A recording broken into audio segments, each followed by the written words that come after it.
I'm Brian Leslie with the Black Hills Channel, and this update on the Exit 14 I-90 construction project at Spearfish for the week of July 18th.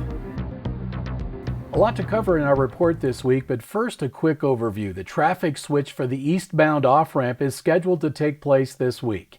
Paving on the new eastbound lanes of I-90 is nearing completion, and shoulder work is also well underway. Bridge work continues and will soon see girders in place on part of the structure. And plans for rally traffic control are being finalized. And now just a few details for you.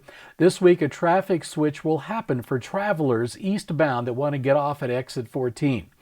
If you wish to get off at the exit, you'll begin the process way back here just after exit 12. You will travel on the new eastbound lanes until you get to the existing exit ramp, and then you'll be on this temporary asphalt surface until you get back onto the old off-ramp right about here.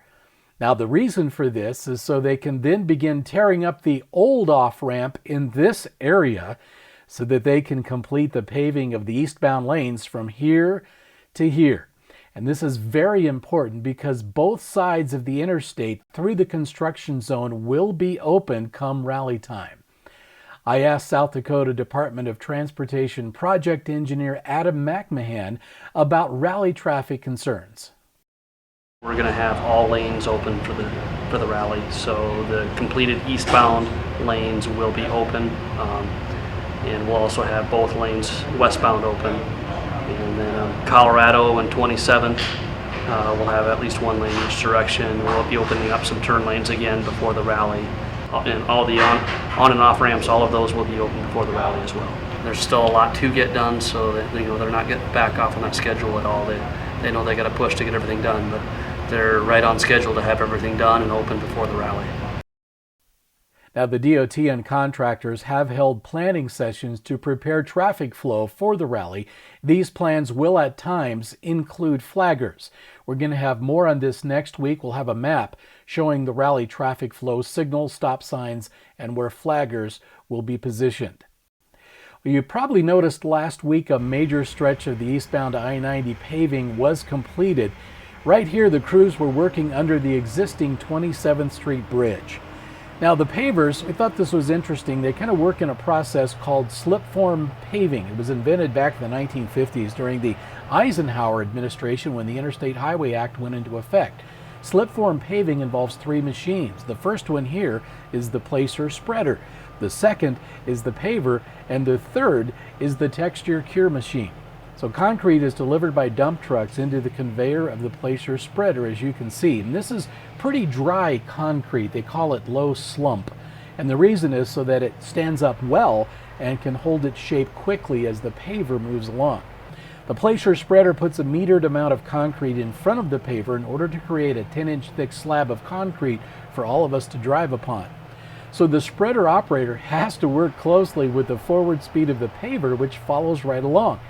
Now the paver has an auger that evenly spreads the concrete from the middle to the edges of the form, and it vibrates and settles the concrete in place. This is called consolidation. And then a float gives the road surface its initial finish. Now hand crews follow behind the paver to do finishing and make sure that everything is going along well. Well, the very last machine is the texture cure machine. This is an important piece of machinery as it gives the pavement its final finish, which often includes cutting fine grooves to improve our traction when it rains or snows. This machine also applies a curing membrane, which gives the pavement that white chalky cover. And it doesn't take too long for the concrete to dry. It can be at strength in about a day or two. Now the bulk of the eastbound lane paving has been completed, but hand pours, tie-ins, and the area around the old exit ramp, as we mentioned, still have to be finished. As for the bridge, now that the paving is done on the eastbound lanes, girders will be going up. This is also important because this needs to be completed before rally. The girders will be in place and the decking will begin on this section of the new 27th Street Bridge. You cannot hang the girders with traffic going underneath the bridge. Utility work does continue on Colorado Boulevard, so do reduce speed and use caution when traveling in this area for the next week or two. And that is about it for today. I do want to thank you for all the positive comments regarding our construction updates.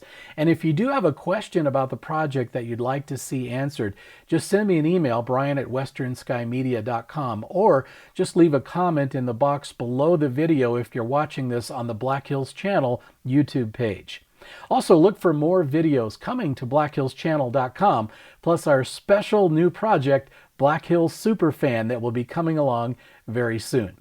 Thanks for watching and do be safe. For Black Hills Channel, I'm Brian Leslie.